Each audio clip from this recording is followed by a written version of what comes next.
اپنے مقدس قرآن میں ارشاد فرماتا ہے یا ایھا الذین آمنوا اتقوا اللہ وابتغوا الیہ الوسیلہ کہ اے ایمان والو اللہ سے ڈرو اور رب کے جانب وسیلہ تلاش کرو۔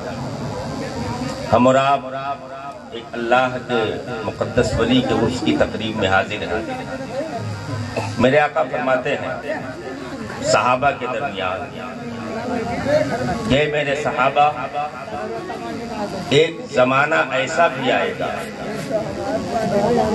کہ اس زمانے میں کچھ اللہ کے بندے ایسے دنیا میں تشریف لائیں گے جو نہ نبی ہوں گے نہ شہید ہوں گے، لیکن انبیاء اور شہداء ان کے مرتبے پر رشک کریں گے۔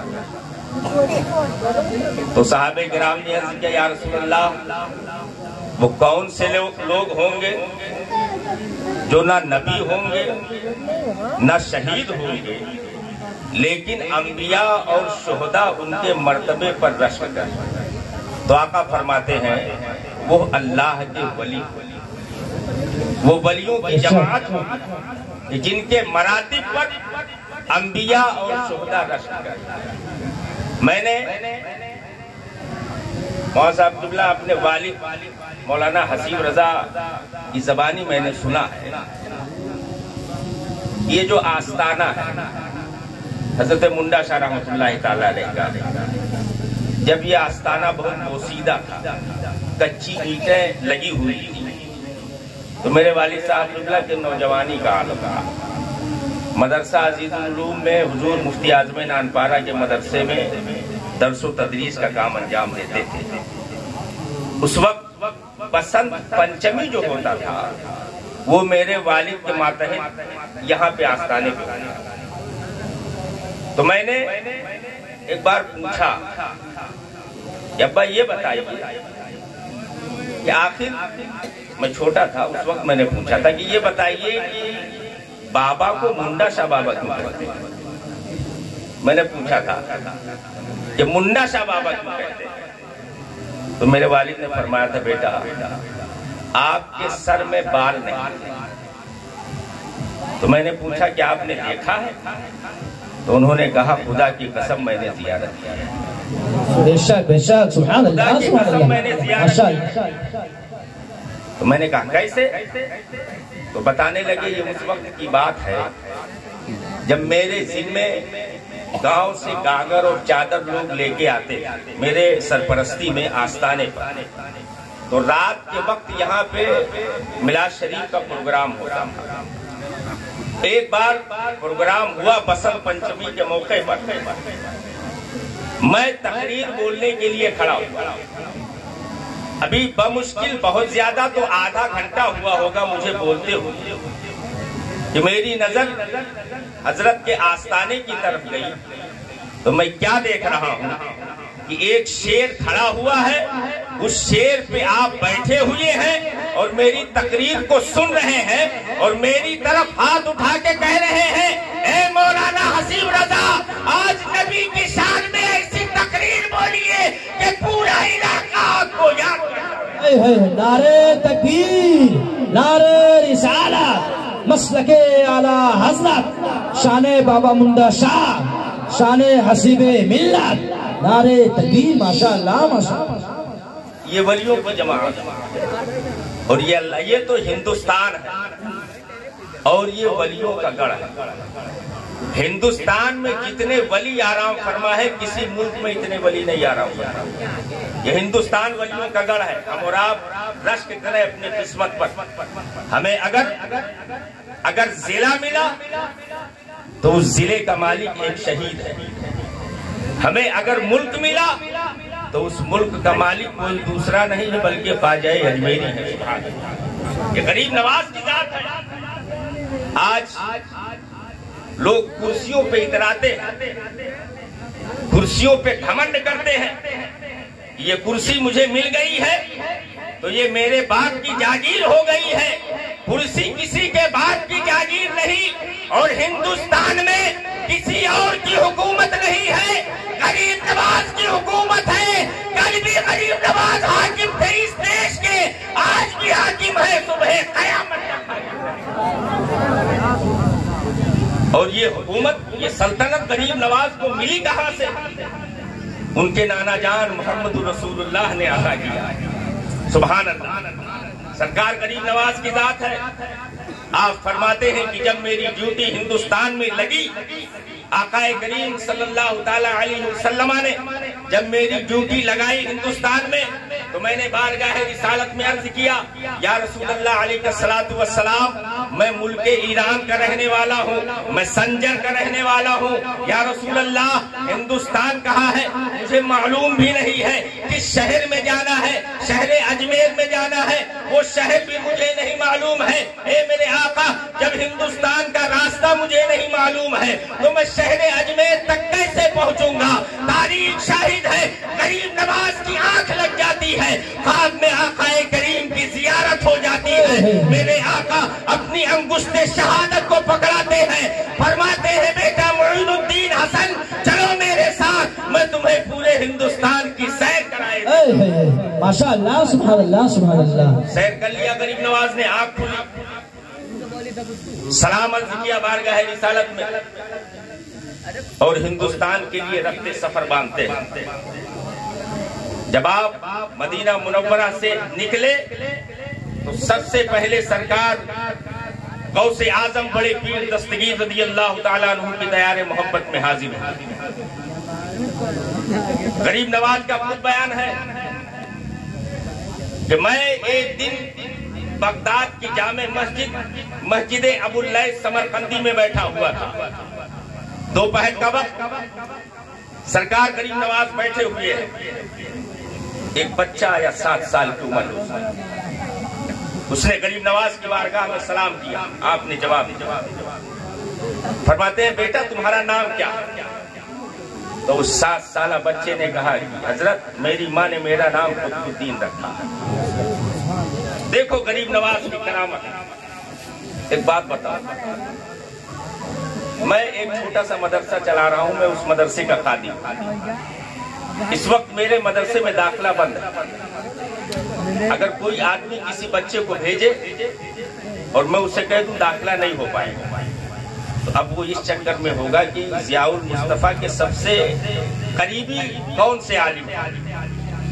اب اتفاق کے بعد کسی نے بتا دیا مولانا نیاز صاحب قبلہ کو، وہ گیا ان کے پاس اور کہا آپ چلیے سفارش کے لیے، کیونکہ آپ ان کے بڑے بھائی ہیں، عمر میں بھی بڑے ہیں، آپ ان سے علم میں بھی بڑے ہیں، آپ کی بات وہ ضرور مانیں۔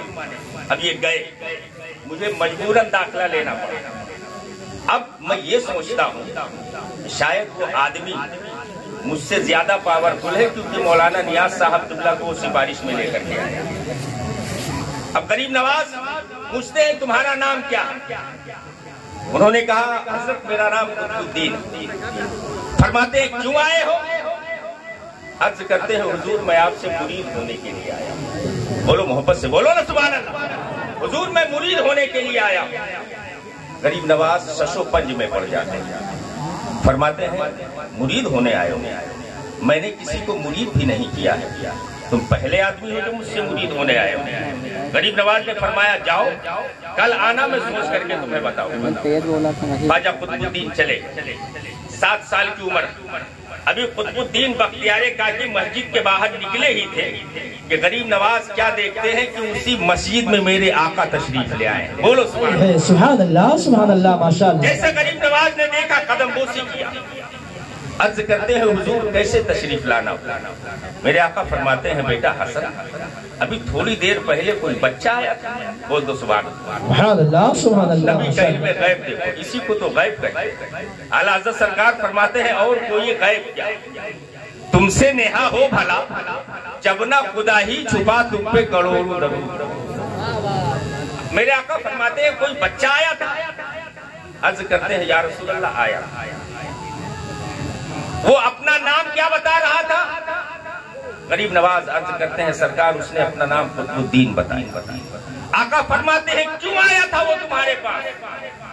عرض کرتے ہیں حضور وہ مجھ سے مرید ہونے کے لیے کہہ رہا ہے۔ میرے نبی فرماتے ہیں کہ تم نے جواب کیا دیا حسن؟ عرض کرتے ہیں یا رسول اللہ میں نے اسے واپس کر دیا اور میں نے کہا کہ کل آنا تب میں بتاؤں۔ آقا فرماتے ہیں بیٹا حسن وہ کل جیسے آئے گا فوراً اسے مرید کر لینا، کیونکہ اس کا سفارش لے کر کے میں تمہارے پاس آیا ہوں، اس کا سفارشی بن کر کے میں تمہارے پاس آیا ہوں۔ اور اے معین الدین سنو، وہ لڑکا جو تم سے مرید ہونے کے لیے آیا ہے، وہ مرید ہو کر کے اپنے گھر نہیں جائے گا، بلکہ یہی بغداد سے وہ سیدھا ہندوستان تمہارے ساتھ، شہر اجمیر تک تمہارے ساتھ جائے گا۔ ماشاءاللہ ماشاءاللہ، سبحان اللہ سبحان اللہ۔ نائب خواجہ قطب الدین غریب نواز نے مرید کر دیا، اب بغداد سے نکلے ہندوستان کی طرف، شہر اجمیر میں پہنچے، نہ جانے کتنی کرامتیں دکھائی۔ تو اس ہندوستان میں بہت سے ولی آئے اور ہر ولی نے اسلام کو پھیلایا، اہل ہنودوں کو آغوش اسلام میں داخل کیا، لیکن قربان جاؤ غریب نواز کی ذات پر، جتنے غیر مسلموں کو میرے غریب نواز نے کلمہ پڑھایا ہے، کسی ولی نے کلمہ نہیں پڑھایا۔ بے شک حق ہے، حق ہے۔ سرکار غریب نواز نے 90 لاکھ غیر مسلموں کو مسلمان 90 لاکھ۔ اب آئے شہر اجمیر میں اسلام کا علم لہرایا غریب نواز نے۔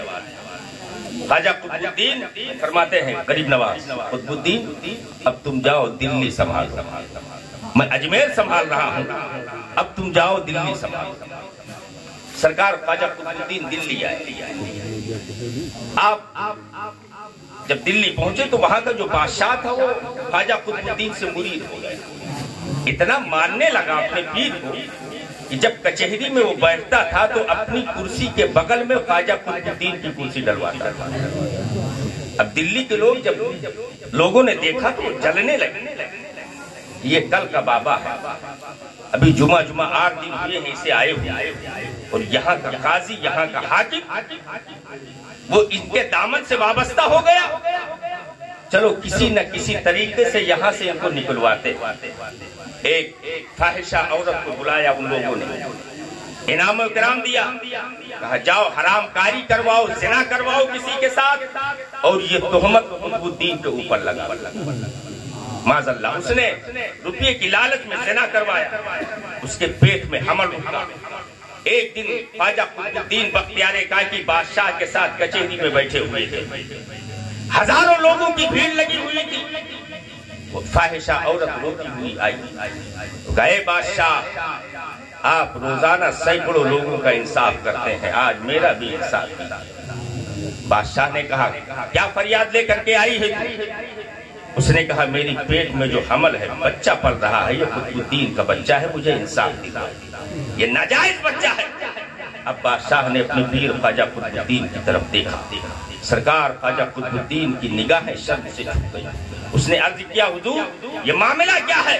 خواجہ قطب الدین فرماتے ہیں یہ معاملہ آج نہیں ہوگا، کل یہ معاملہ ہوگا، اور آج کی کچہری میں نہیں ہوگا بلکہ آج کے شاہی باغ میں یہ معاملہ ہوگا۔ اب جو مجلس برخاست ہوئی، لوگ چلے گئے، جب دوسرا دن آیا کچہری میں وہ عدالت نہیں لگائی گئی، بادشاہ کے شاہی باغ میں لگائی گئی۔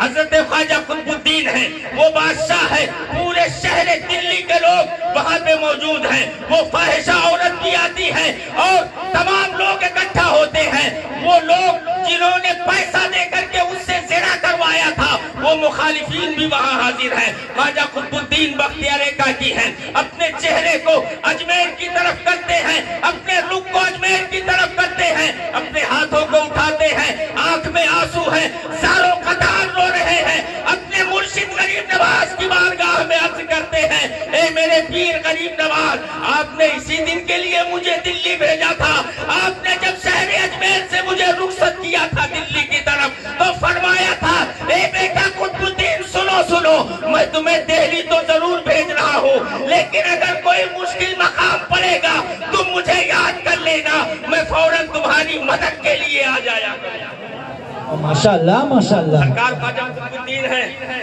رو رہے ہیں، اپنے پیر کی بارگاہ میں التجا کر رہے ہیں، اپنے پیر کی بارگاہ میں فریاد پیش کر رہے ہیں، زاروں قطار رو رہے ہیں۔ مجمع لگا ہوا ہے، لوگ اکٹھا ہے، بھیڑ لگی ہوئی ہے، ہزاروں لوگوں کا مجمع ہے کہ خواجہ قطب الدین یہ کر کیا رہے ہیں؟ ابھی آپ دعا کر ہی رہے تھے کہ آپ کیا دیکھ رہے ہیں؟ شہر اجمیر کی طرف سے ایک مسلح اڑتا ہوا آ رہا ہے، اس مسلح پر کون ہے؟ کوئی اور نہیں ہے بلکہ غریب نواز۔ سبحان اللہ، سبحان اللہ، سبحان اللہ، ماشاء اللہ، سبحان اللہ، غریب نواز ہے، اس مسلح پر بیٹھے ہوئے ہیں اور دہلی کی طرف وہ مسلح آہستہ آہستہ آ رہا ہے۔ جیسے ہی بادشاہ کے شاہی باغ کے قریب وہ مسلح پہنچا، آہستہ آہستہ وہ زمین کی طرف آنے لگا۔ خواجہ قطب الدین بختیار کاکی ہے، وہ مسلح جیسے ہی شاہی باغ میں گرتا ہے، غریب نواز کے پیشانی پر جلالت کے آثار نمودار ہیں، آپ کے آنکھوں میں غضب کے ڈورے ہیں۔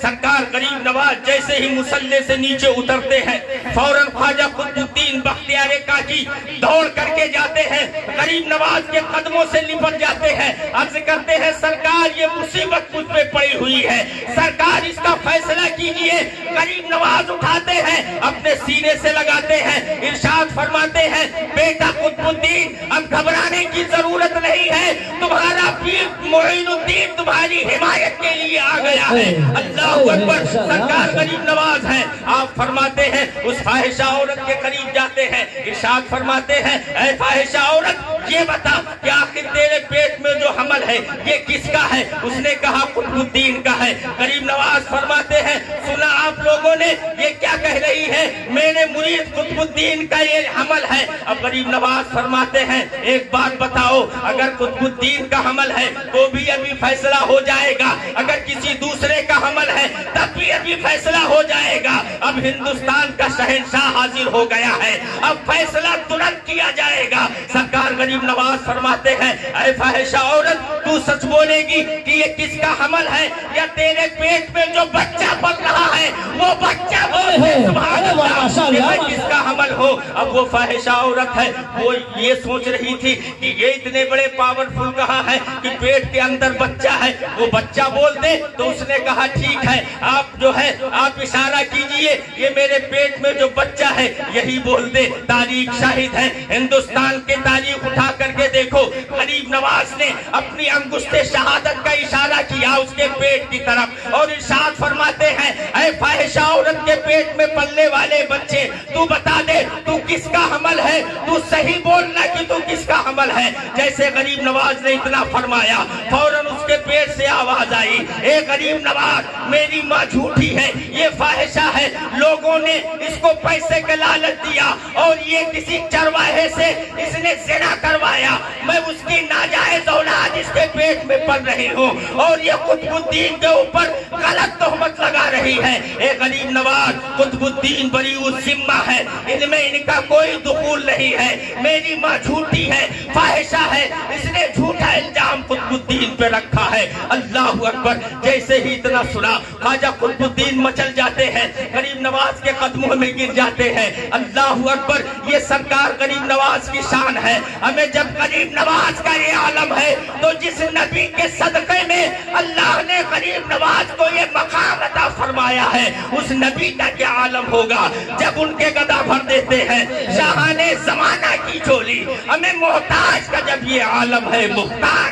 نعرے تکبیر، نعرے رسالت، مسلک اعلی حضرت، شان غریب نواز، عظمت غریب نواز، عرص مقدس، نعرے تکبیر، ماشاءاللہ۔ میرے دینی بھائیوں، اللہ والوں کے دامن سے وابستہ رہو، انشاءاللہ تم دنیا میں بھی سرخرو رہو گے، آخرت میں بھی سرخرو رہو گے۔ ایک اللہ والے جو اس کی تقریب میں آپ حاضر ہیں، انشاءاللہ تعالی ہمیں امید ہے کہ ہم حضرت کے فیض و برکات سے ضرور مالا مال ہوں گے۔ دعا ہے رب کریم کی بارگاہ میں اللہ تبارک و تعالیٰ اپنے حبیب کے وسیلے سے ان چند کلمات کو قبول فرمائے۔